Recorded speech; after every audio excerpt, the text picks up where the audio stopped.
আপনি যদি কারো প্রতি হিংসা করেন তাহলে কি হবে? আপনার ক্ষতি কি? আপনার যত নেক আমল ধ্বংস হয়ে যাবে।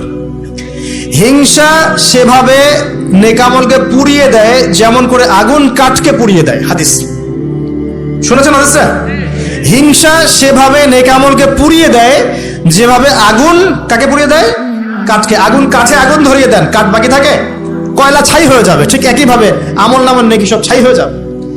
আর যদি আপনাকে কেউ হিংসা করে, ঈর্ষা করে, মানে ঈর্ষা না, হিংসা করে এবং আপনার দিকে বদনজর দেয়, হ্যাঁ, আপনার ক্ষতি চায়, আপনার সাথে কুফুরি করে ইত্যাদি, তাবিজ কবজ করে, তখন আপনারও ক্ষতি হতে পারে। চোখ লাগলে, বদনজর হলে, তাবিজ কবজ, আপনার ক্ষতি হতে পারে। আর এই ক্ষতি থেকে আপনি বাঁচবেন কিভাবে? এটা তো আপনার হাতে নাই, তাই না? কেউ যদি আপনাকে ঈর্ষা হিংসা করে, এটা তো আপনার হাতে নাই, আছে? নাই। একটা উপায় হচ্ছে মানুষের থেকে নিজেকে যত পারেন আড়াল করার চেষ্টা করেন। এই যে বারবার বলি না, এত শোডাউনের দরকার নাই, ফেসবুকের দরকার নাই, অনলাইনের এই যে ছবি টবি দরকার নাই, এমনি এমনি বলি না। আমরা চাই যে মানুষ থেকে যতটা পারি আড়াল হতে, যতটা সম্ভব। কারণ এখন তো এর চেয়ে বেশি কিছু পাচ্ছি না, এতে ক্ষতি আছে, মানুষের চোখ লাগে। এখন আপনি বাঁচবেন কিভাবে?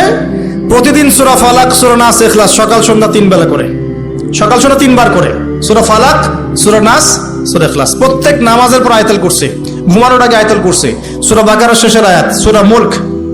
এই যে কোরআনিক চিকিৎসাগুলো আপনি যদি গ্রহণ করেন, ইনশাআল্লাহ তাআলা আপনি চোখ লাগা থেকে বাঁচবেন। ইনশাআল্লাহ ইনশাআল্লাহ আপনি বদনজর থেকে বাঁচবেন, হিংসার কুপ্রভাব থেকে বাঁচবেন ইনশাআল্লাহ।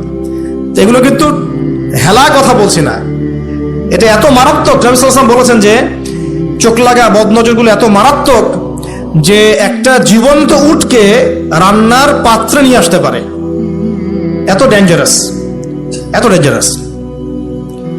তো হিংসা করবেনও না, হিংসার শিকারও যেন না হন। এই জন্য সূরা ফালাককে বেশি বেশি তিলাওয়াত করবেন। কুল আউযু বিরাব্বিল ফালাক মিন শাররি মা খালাক ওয়া মিন শাররি গাসিকিন ইযা ওয়াকাব ওয়া মিন শাররিন নাফাসাতি ফিল উকাদ ওয়া মিন শাররি হাসিদিন ইযা হাসাদ। আমি হিংসুকের হিংসা থেকে আল্লাহ তোমার আশ্রয় চাচ্ছি যখন সে হিংসা করে।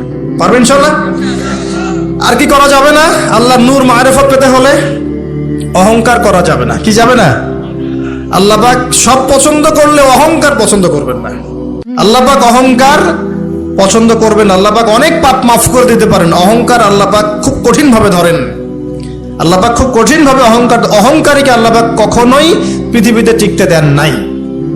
অহংকার আল্লাহ পাকের চাদর, এটা ধরে কেউ টান দিতে পারে না। তো মনের মধ্যে যদি অহংকার থাকে, কোশ্চিন কালেও, ডিগ্রি সার্টিফিকেট অর্জন করেও আল্লাহর নূর পাওয়া যাবে। আপনি খিদির হতে পারবেন না, সিচুয়েশন বুঝতেও পারবেন না, সলিউশনও বের করতে পারবেন না। একজন সত্তার কথা বলে দেই, আমি আলোচনা গুটিয়ে নিচ্ছি আস্তে আস্তে ইনশাআল্লাহ। একজন সত্তার কথা বলি, ইবলিস নাম আছে, মনে আছে?